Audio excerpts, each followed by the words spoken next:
there's a lot of real intensive legal jargon around bankruptcy. There's Chapter 7, there's Chapter 13.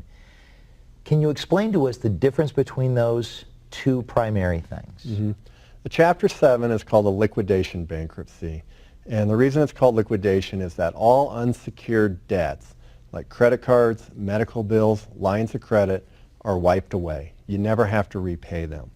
With secured debts, like car loans and mortgages, you have the option to keep them if you want. If you want to keep your home, you continue to pay the mortgage and you can keep it. If you want to walk away from the home, you can in a Chapter 7.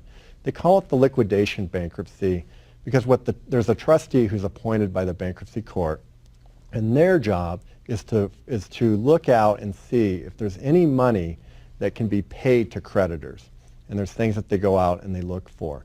And if they find something, then they liquidate it, i.e. they sell it, and then they pay it out to creditors with it. Now, not everything gets sold, and that's kind of a common misconception with the Chapter 7, is people think, well, I'm going to lose my house. I'm going to lose my car. They're going to take my furniture. They're going to come look at my home. They don't. You get up to $60,000 of equity in your home. And in today's market right now, very few people even have equity. So losing a home is never a concern, or not a big concern right now with a bankruptcy. Cars, it's $5,000 if you're single, $10,000 if you're married. And it doesn't matter how many cars you have.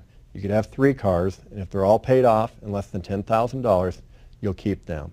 For a married couple, the household items are up to $4,000. And that stuff's valued at garage sale prices. We certainly pay more for these items when we buy them at a retail store. But the reality is that if a trustee were to take them, the best he or she can do is sell them at a garage sale. And that's where the prices are going to come in. And in Colorado, $4,000 is more than enough for household items. It's $3,000 for jewelry. Again, that's at pawn shop prices. It's usually 20% of what you paid for it. And then with clothing, you get $3,000. And that would be what you could sell it for at Goodwill. So while they do call it the liquidation bankruptcy, most people don't lose anything in a Chapter 7. And if they do have some unexempt items that could be taken, and some of the common ones here in Colorado are like boats, an ATV, tax refunds. Those are something that the trustee could take to pay creditors. But what we do in that situation is we just do some planning around it.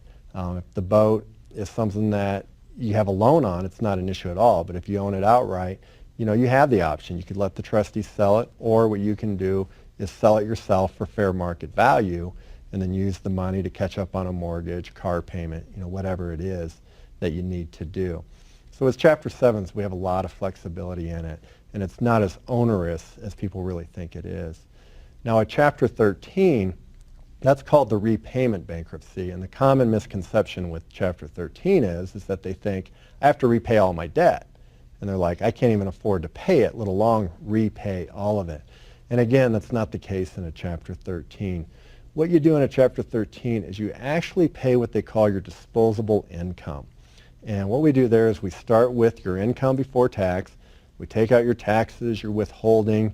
We figure out how much you spend on rent, utilities, food. And at the end of that, if there is any disposable income, you might pay some to your unsecured creditors, who are like your credit cards, medical bills. Or if you don't have any disposable income, which is common, you don't pay anything to them with it. Chapter 13s they're a little more rigid in their application. They're not as flexible as they are in a Chapter 7. Where I typically use a Chapter 13 is somebody who's fallen behind on their mortgage payments and they want to keep the home. It's the best way to save a house from foreclosure. What we do is we file the case and we take the amount of money that they've missed over the years and they repay it over 3 to 5 years. So that's a good way for them to keep their home. Another great thing with the Chapter 13 right now is we do a thing called a strip-off. What we have seen lately is home prices have fallen so much that if you are a person where the value of your home is worth less than your first mortgage, what you can do is actually a thing called you can strip off your second mortgage. So say you have a first mortgage of $200,000, you have a second mortgage of $50,000, and your home in today's market, and we're talking about today's market, is only worth $175,000. In a Chapter 13, you can actually remove the second mortgage from the property at the completion of the plan. And we're seeing a lot of that right now given what's happened in the real estate market. Another area we use Chapter 13 is with tax debt. That's a common misconception. A lot of people think you cannot discharge tax debt at all. And what I'm talking about is state and federal income taxes. You actually can discharge some tax debt. You just cannot get rid of the tax debt that you incurred within the last 3 years. So if we're sitting here in 2009 and you file bankruptcy, you cannot discharge tax debt from 2006, 2007, 2008. But if you have tax debt that was incurred 2005 and prior, you can actually discharge that. There are some people, though, who have tax debt in the last 3 years. It's around 10, 20, 30 grand. And what you can do in there, in a Chapter 13 plan, is actually repay that tax debt free of interest and penalties. And a lot of times you can do it at a monthly payment that is lower than what the IRS will give you. And then another area that we use Chapter 13 is with student loans. Student loans is a non-dischargeable debt, meaning that if you file bankruptcy, at the end of the day, you're still going to have your student loan debt. It doesn't go away.